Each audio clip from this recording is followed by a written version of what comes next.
Bon एपेटेट your majesty के episode 4 की शुरुआत।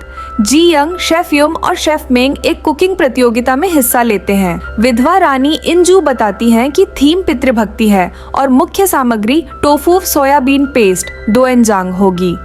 जी यंग अपने पिता की रेसिपी दोएनजांग पास्ता बनाने का सोचती है, लेकिन जैसे ही मुकाबला शुरू होता है बाकी शेफ सारी सामग्री उठा लेते हैं।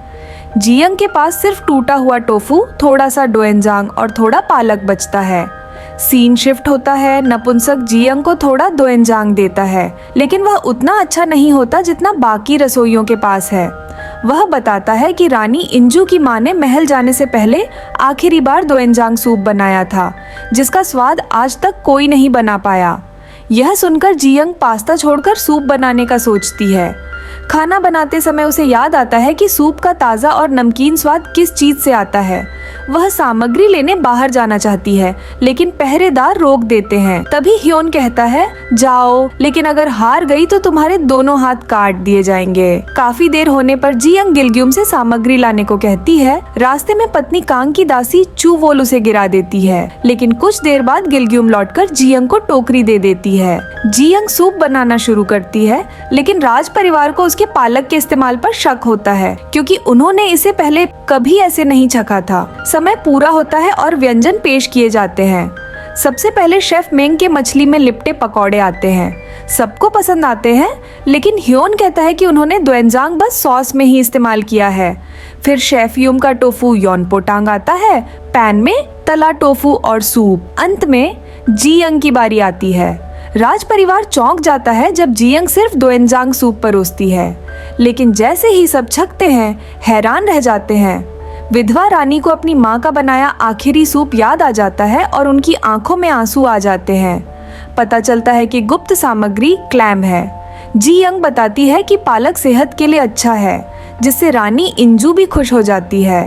जी यंग विजेता घोषित होती है, लेकिन ह्योन अपना वादा याद रखता है और दूसरे रसोइयों की बाहें काटने का आदेश देता है। जी यंग बीच में रोककर कहती है कि किसी रसोइये की बाह काटना उसकी जान लेने जैसा है। रानी इंजू भी मान लेती है कि उसने यह प्रतियोगिता जी यंग को नीचा दिखाने के लिए रखी थी। सब दया की भीख मांगते हैं। तभी ह्योन को चक्कर आता है, लेकिन वह संभल जाता है। आखिरकार वह रसोइयों को छोड़ देता है और कहता है कि अब वे जी यंग से सीखें। बाद में रानी इंजू और अन्य पत्नियां चर्चा करती हैं कि क्या ह्योन को पता है कि उसकी माँ के साथ क्या हुआ। पता चलता है कि उसे पदच्युत कर झड़ दे दिया गया था। जी यंग रसोई लौटती है।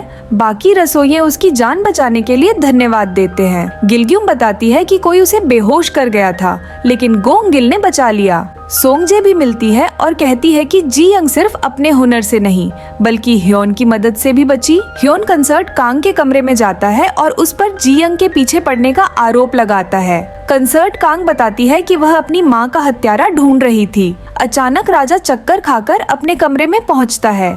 उधर राजकुमार जेसन को पता चलता है कि निर्देशक किम यांग सन ने जल्दीबाजी में काम किया। जेसन के इंतजार करने के बावजूद उसने ह्योन पर हमला करने के लिए हत्यारा रखा। मुखबिर ने बताया कि हत्यारा नकाबपोश था और वह कोई और नहीं बल्कि गोंगिल था। जी यंग रसोई आती है।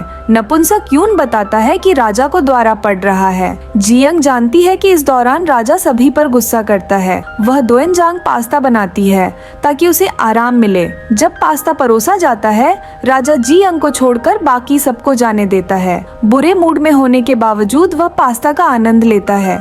जी यंग बताती है कि जब वह परेशान होती थी उसके पिता यही पास्ता बनाया करते थे। जी यंग पिता के बारे में बात करते हुए फिर कहती है कि वह भविष्य से आई है। वह अपने बैग में रखी किताब की मदद से वापस जाना चाहती है। पिता उससे भविष्य के बारे में पूछते हैं, लेकिन जी यंग हिचकिचाती है क्योंकि उसके भविष्य में गैप्शन लिटरेटी पर्स हुआ था, जिसमें उसने अपनी माँ की मौत के जिम्मेदार लोगों को मार दिया था।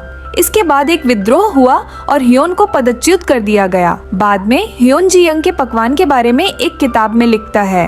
वह याद करता है कि जी यंग ने अपनी किताब का नाम मंगोन रोक रखा था और वह अपनी डायरी का शीर्षक भी यही रखता है। फिर दिखता है कि जी यंग का बैग एक अलमारी में है, लेकिन यह साफ नहीं कि किसके कमरे में। जैसे ही ह्योन किताब का शीर्षक देता है, असली मंगुन रोक गायब हो जाता है। बाद में उसे खबर मिलती है कि ये जंग युन की हत्या कर दी गई, जो उसकी माँ की मौत की सूचना देने वाला था। निराश होकर ह्योन शराब मंगवाता है। चांग सियन जी यंग को जगाता है और उसे ह्योन के लिए खाना बनाने को कहता है। जी यंग अपने दिल की बेचैनी को संभालते हुए खाना परोसती है, लेकिन नशे में डूबा ह्योन उसे धीरे से पास खींचता है और प्यार भरी निगाहों से चूम लेता है। यही रोमांटिक पल के साथ एपिसोड 4 का अंत होता है।